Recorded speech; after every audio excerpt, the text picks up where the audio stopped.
So electric field due to an infinitely long straight charged wire. So we are having a wire, ठीक है, इस तरह से हम एक वायर इमेजिन कर लेते हैं और इस पे हम पॉजिटिव चार्ज मान के चल रहे हैं, ठीक है, यहां हम पॉजिटिव चार्ज मान रहे हैं अपनी सुविधा के लिए, मान के चल रहे हैं कि इसके ऊपर पूरा पॉजिटिव चार्ज यूनिफॉर्मली डिस्ट्रीब्यूटेड है, ठीक है, यूनिफॉर्मली ये चार्ज डिस्ट्रीब्यूटेड है। और अगर ये पूरा चार्ज हम एक तरह से कैलकुलेट करने की कोशिश करें तो उसके लिए फिर हमें एक टर्म डिफाइन करना पड़ेगा। वो टर्म है आपका lambda, linear charge density, lambda linear charge density, जो कि होगा चार्ज पर यूनिट लेंथ। तो यहां लैम्डा आपका क्वेश्चन में गिवन रहता है और it is charge by length, ठीक है।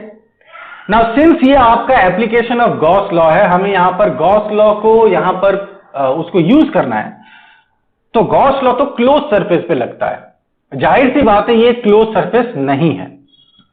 सो इसके आसपास, इस चार्ज के आसपास, ध्यान दीजिएगा आपने जो भी एग्जांपल देखे हैं वो आपके पॉइंट चार्जेस के, जनरली कूलम्स लॉ को जब हम अप्लाई करते हैं तो पॉइंट चार्जेस के एग्जांपल लेते हैं कि एक पॉइंट चार्ज है, उसे r डिस्टेंस, ऐसे करके हम पॉइंट चार्ज लेते हैं।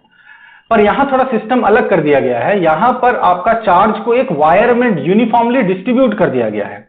इस लीनियर वायर में चार्ज को यूनिफॉर्मली डिस्ट्रीब्यूट किया हुआ है ओके। और यहां पर जो टर्म आपका यूज किया जा रहा है that is linear charge density lambda, जो होता है चार्ज पर यूनिट लेंथ। ना इसके आसपास हमें एक सरफेस इमेजिन करना पड़ेगा क्योंकि हम गॉस लॉ अप्लाई करना चाहते हैं, और ऐसा सरफेस को हम गॉसियन सरफेस कहते हैं। Okay, so this lambda is charge per unit length, जिसको हम लीनियर चार्ज डेंसिटी कहते हैं।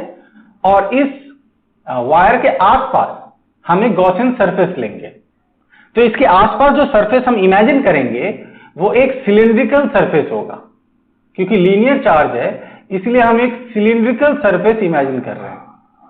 इस तरह का सिलिंड्रिकल सरफेस हम इमेजिन करेंगे इस लीनियर चार्ज के आसपास। ध्यान दीजिएगा ये पूरा इसको एनक्लोज नहीं कर रहे हैं हम, इसका एक पार्ट को, पूरे वायर का एक पार्ट को हम एनक्लोज कर रहे हैं, जो सरफेस हमने लिया है वो पार्ट को एनक्लोज कर रहा है। और ये जो लेंथ है आपका यहां से लेके यहां तक का जो अंदर का लेंथ है ये आपका L है, दिस लेंथ इज L। तो क्योंकि हमें इस वायर का, ये वायर इन्फिनिटली लॉन्ग है तो वायर के लेंथ के बारे में हमें पता नहीं, पर हम जो गॉसियन सरफेस ले रहे हैं वो L लेंथ का ले रहे हैं। जो हमने एक पॉइंट चार्ज के लिए गॉस के प्रूफ में लिया था वहां पर एक हमने स्फीयर लिया था क्योंकि चार्ज पॉइंट चार्ज था, पर यहां लीनियर चार्ज है, जो चार्ज है वो लीनियरली रूप में आपका फैला हुआ है, तब यहां पर हम इसके आसपास एक सिलेंडर इमेजिन कर रहे हैं। सो जैसा चार्ज का डिस्ट्रीब्यूशन होता है उसी हिसाब से गॉसियन सरफेस को इमेजिन किया जाता है। नाउ जैसे ही हम एक सिलेंडर इमेजिन करते हैं सिचुएशन थोड़ा हमारे लिए कॉम्प्लिकेटेड हो जाती है, क्योंकि अगर आप एक पॉइंट चार्ज लें और उसके आसपास एक स्फीयर लें तो जो स्फीयर है वो हर जगह से एक जैसा है, हर जगह से एक जैसा है आपका, ठीक है, बिहेवियर। आप यहां से देखें, यहां से देखें, यहां से देखें, जहां से भी देखें हर जगह वो एक जैसा है। पर सिलेंडर ऐसा नहीं है, जो उसकी सरफेस है वो अलग अलग टाइप की सरफेस है। तो यहां पर हमें आपका 3 आपका लेना पड़ेगा सरफेस, जो स्मॉल सरफेस ds हम लेंगे क्योंकि हमें अप्लाई करना है आपका E.ds is equal to Q/ε0, Gauss law को अप्लाई करना है, ठीक है। तो वहां पर ds जो हम इमेजिन करेंगे वो 3 तरह के लेंगे। तो एक हम ये अपर में जो सर्कल बना हुआ है यहां पर एक ds इमेजिन करते हैं, यहां एक ds ले लेते हैं और इसको कह देते हैं सरफेस 1, ये हो गया सरफेस 1। फिर यहां एक जो कर्व पार्ट है यहां पर एक इमेजिन करते हैं, इसको कह देते हैं सरफेस 2, और यहां एक पार्ट ले लेते हैं, इसको हम कहते हैं सरफेस, इसको हम कह देते हैं सरफेस 3। ये थर्ड टाइप का, 3 टाइप का हमको इमेजिन करना पड़ा। ऐसा हम स्फीयर में नहीं करते क्योंकि स्फीयर हर चारों डायरेक्शन से एक जैसा है, तो वहां ऐसा सिचुएशन क्रिएट नहीं होता। अब क्योंकि जो ds होता है, जो एरिया वेक्टर होता है वो नॉर्मल टू दी सरफेस होता है, तो इसके नॉर्मल ds ऐसा चला जाएगा, इसके नॉर्मल ds ऐसा चला जाएगा और इसके नॉर्मल ds ऐसा चला जाएगा। अब आप देख सकते हैं कि यहां ds आपका अलग अलग डायरेक्शन में इस तरह से जा रहा है। अब हमें इलेक्ट्रिक फील्ड का भी डायरेक्शन देखना है, क्योंकि स्टेटमेंट जो है E डॉट ds है, इलेक्ट्रिक फील्ड भी उसमें आता है। तो इलेक्ट्रिक फील्ड का तो कैसा डायरेक्शन होता है, क्योंकि हमने चार्ज जो लिया है वो पॉजिटिव लिया है, तो away from the positive charge. So ऐसा होगा, away from the positive charge, ये हो गया। इधर में भी away from the positive charge, ये हो गया। ठीक है, ये सरफेस पे इमेजिन कर रहे हैं, ध्यान दीजिएगा। और away from the positive charge ऐसा हो गया आपका इलेक्ट्रिक फील्ड। सो इस तरह से हमने इलेक्ट्रिक फील्ड जो इमेजिन किया है वो अलग अलग आपका दिख रहा है ना। एक एक सरफेस पे जाते हैं और देखते हैं एंगल कितना बन रहा है। तो अगर हम आपका पहला सरफेस को लें तो यहां पर ds और इलेक्ट्रिक फील्ड में एंगल बन रहा है 90 डिग्री। सेकंड सरफेस पे आए, सेकंड टाइप ऑफ सरफेस पे आए, तो यहां पर जो एंगल बन रहा है वो बन रहा है 0 डिग्री, थीटा इज 0 डिग्री, क्योंकि दोनों का डायरेक्शन सेम है। यहां पर आपका दोनों डायरेक्शन अपोजिट है, क्योंकि नॉर्मल ऊपर की तरफ होगा। पहला सरफेस को अगर आप ध्यान से देखें तो नॉर्मल ऊपर की तरफ है। ठीक है, अगर आप यहां पर एक स्फेयर इमेजिन, एक सर्कल इमेजिन करें तो नॉर्मल कहां जाएगा, नॉर्मल ऊपर की तरफ जाएगा, तो ds आपका ऊपर की तरफ हो गया। और इलेक्ट्रिक फील्ड तो अवे फ्रॉम पॉजिटिव चार्ज, तो अवे की तरफ, बाहर की तरफ हो गया, राइट हैंड साइड, तो दोनों का एंगल 90 हो गया। और ओके, यहां पर एक इलेक्ट्रिक फील्ड बाहर की तरफ होगा। ये आपका जो इलेक्ट्रिक फील्ड है थर्ड सरफेस में, इट शुड बी दिस, ये आपका इलेक्ट्रिक फील्ड होगा। ठीक है, बाहर की तरफ। सो यहां पर भी जो एंगल है आपका वो 90 डिग्री बन रहा है। सो हमारे पास तीन टाइप के सरफेसेस मिले, पहला में 90 है, दूसरा में 0 है, तीसरा में 90 है। तो ये जो E डॉट ds है आपका, इसको हमें तीन पार्ट में ब्रेक करना पड़ेगा। E डॉट ds तीन बार हम यहां लिख देते हैं। ठीक है, E dot ds plus E dot ds, तीन टाइप का हमने लिख दिया, is equal to Q by epsilon. ध्यान दीजिएगा, यहां अब हम गॉस थ्योरम अप्लाई कर रहे हैं, तो हम पूरा स्टेटमेंट लेके चल रहे हैं। E dot ds equal to Q by epsilon naught, पूरा लेके चल रहे हैं। अब ये E डॉट ds हो गया पहले सरफेस के लिए, पहले टाइप के लिए, ये दूसरे टाइप के लिए, ये तीसरे टाइप के लिए, अलग अलग टाइप के लिए हो गया। अगर हम पहले को देखते हैं तो E dot ds, dot product यहां है, मतलब यहां आने वाला है cos थीटा, और यहां एंगल बन रहा है 90 डिग्री, और cos 90 होता है 0। तो पहले में आपका जो फ्लक्स है वो 0 हो जाएगा। माने ये वाला जो ऊपर वाला पार्ट है ये किसी भी तरह से फ्लक्स में कंट्रीब्यूट नहीं करेगा। ऊपर का जो सर्कल पार्ट है सिलेंडर का, अगर आप देखें तो तीन पार्ट में आप ब्रेक किया है, पहला, ये दूसरा, ये तीसरा। तो ये जो पहला ऊपर का सर्कल पार्ट है ये कोई भी फ्लक्स में कंट्रीब्यूट नहीं कर रहा, क्योंकि यहां थीटा 90 डिग्री हो गया।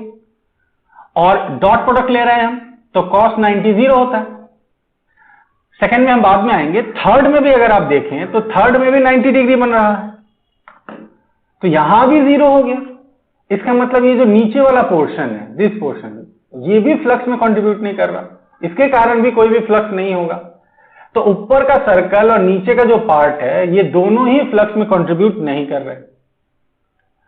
पर जो आपका बीच का जो कर्व सरफेस एरिया है, कर्व सरफेस पार्ट है, वो आपका 0, क्योंकि थीटा वहां 0 डिग्री है, तो वो आपका टोटल फ्लक्स 0 इसमें नहीं हो रहा। तो इसका एक्सपेंड करते हैं, E ds cos 0 degree is equal to Q by epsilon naught. Okay, ये हो गया आपका,